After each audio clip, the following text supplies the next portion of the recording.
Think-a-Tate on Theater Thursday, 25 of 52, 25 of 52. Today we shine a light on King Williams. It's a great movie. I did see it. I've always kind of heard, just being in the athletic world for so many years, I've always heard how tough of a dad he was, just in general, just, like from interviews for Serena and Venus. But for the most part, I never really knew how much the entire family pushed themselves. This is actually a story about parenting. This is not even athletics. What I loved that he said, and it gave me chills, so we're going to talk about it.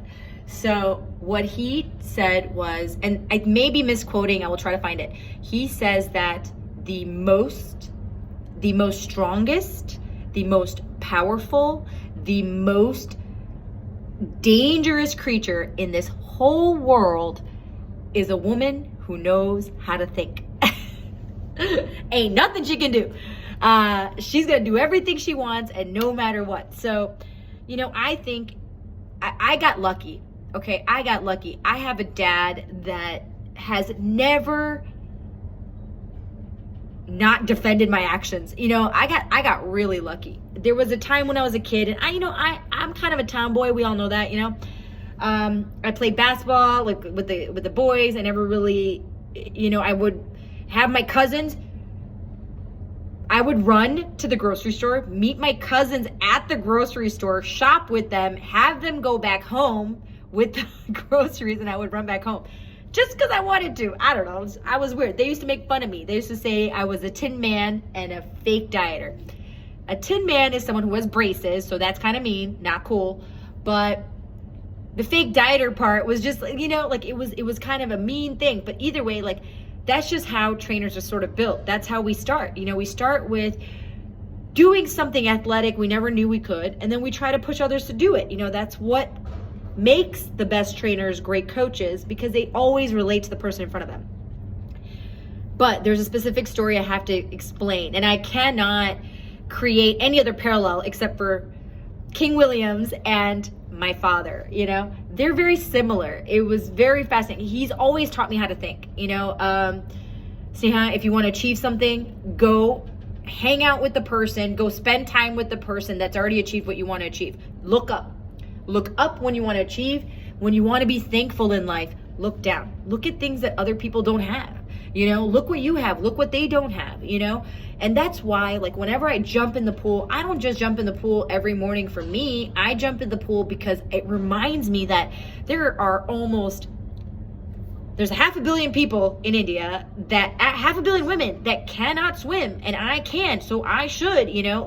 That's literally the decision I make every morning when I jump in the pool, and I tell myself, there are women out there that cannot do this because their culture doesn't allow to have the bathing suit be a part of who they are, or see it as an athletic thing. They don't see swimming as athletic. They just see it as a display of women's femininity, and they are stunned and they are shunned for it, But every now and then, I'm reminded of the really cool coaches / dads that say exactly what their child needs to hear in the moment. Like I said, I played basketball, and I was always around guys. So one of the ladies that we grew up with would go up to my dad and be "Tamne khabar che tamari Sneha chene chokra jode rahe che," And basically that translates to, do you know your daughter just hangs out with boys? And no break, no second, not even an inhalation on his part. He's like, good, because when she sees an asshole, she'll know one, because these boys are amazing. He's never taken an opportunity. That woman's entire intention was to come up to him and guilt him into keeping me at home more. And he was like, no, why would I do that? The more time she hangs out with good guys, the less she will be with a jerk. And I love that about my father, because I get my grit from him.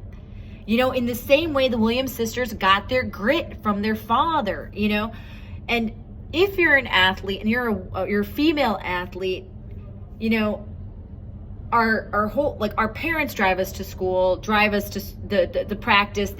There's a sacrifice that goes with their time that is something they're willing to do happily, you know? And if you're lucky enough to have a parent that is willing to stand up for you no matter what, don't even let yourself get in your own way. I want you to take a moment and just say, thanks, Dad. You know, like, thanks, Dad. Like, seriously, I'm saying it to you, Dad. Thank you. I love you. Thank you for always making me feel like I can accomplish anything I set my mind to, you know? So whenever I do anything physical, I channel my father, you know?